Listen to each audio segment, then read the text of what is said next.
pakilarawan nyo nga po as far as you can tell without sacrificing operational details sa militar kung ano yung nangyayaring putukan overnight. Well, gaya ho ng sinabi ko sa inyo, meron pong nangyayaring putukan last night between this the government troops and this ISIS-inspired group. So, medyo minsan biglang maraming putok and minsan nawawala. And right now, totally wala na ho tayong narinig na putok dito sa Marawi City.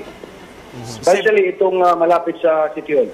Pwede nyo na po ba sabihin sa mga kababayan ninyong safe na lumabas?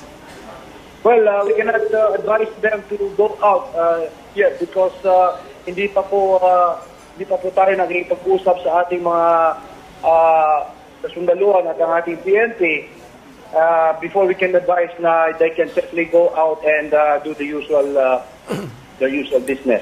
Mayor, mabalikan ko lang po yung mga pangyayari kagabi. May reports po na ang BJMP dyan ay sinunog, ang isang ospital ay napasok. Doon po muna sa BJMP, meron po bang mga preso na nakawala o nakatakas mula po sa City Jail? I was able to talk to yung mga taong nandun po, and then wala pong merong nasunog portion of that building, pero wala pong according to the report ay wala pong nakatakas, wala pong jailbreak or wala po silang napatay na mga puwersa ng ating gobyerno. Opo. Doon po naman sa ospital, meron po bang nasaktan o na-hostage na mga pasyente o staff ng ospital? Doon naman po sa hospital, if you are referring to the Amay Pakpak Medical Center, I was able to talk to the medical doctor, si Dr. Sever, at ang sinabi niya sa akin ay secured naman yung mga tao doon, especially yung mga pasyente natin, at wala naman pong nasabing hostages. Although, meron siyang sinabi na last night or around 6 o'clock ata yun, ay mayroong dumaan doon na some members of this group, itong ISIS-inspired group, mga 3 to 4 men, at mayroon silang dinalang tao doon na wounded. And later on, it was declared dead. Opo.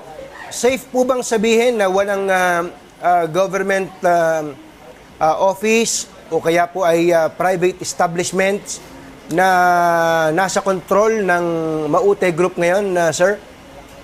Yes, we can safely say na wala pong na-control ang grupo na ito ng mga government establishment or private establishment, except that mayroon pong some establishment na pwedeng na-damage during the firefight between the military and this group. Ang lahat po ng lugar ay importante, pero ang City Hall po, ang seat of power, ika nga, dyan po sa lungsod ng Marawi. Hindi po ba dapat nandyan ang concentration? Well, at least yung pong pagtiyak ng seguridad para po sa inyo, ang presence at visibility ng pulis at sundalo? Precisely, Anthony, no?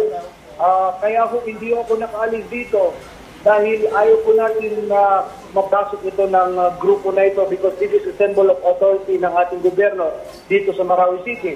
At mismo ako po ay hindi umalis dito. Tanong ngayon ay hindi po ako natutulog. Kasama ng aking mga empleyado at ang aking ibang pamilya ay nandito sila. Last night po ay talagang we are expecting reinforcement from the military and the PNP, and I understand that nagkaroon din sila ng encounter with the group, and so kami na po ang secure dito sa City Hall, and until now inaantay ko po ang arrival ng ating mga kasundaluhan and the PNP for us to discuss further, kasi hindi pa natin masasabi na totally itong grupo na ito wala na sa Marawi City. Opo. Siguro mga huling punto na lang po, ang ipinapangamba po ng ating mga civilian dyan, baka maisipan ng otoridad, wag naman sana na magkaroon po ng aerial bombardment para po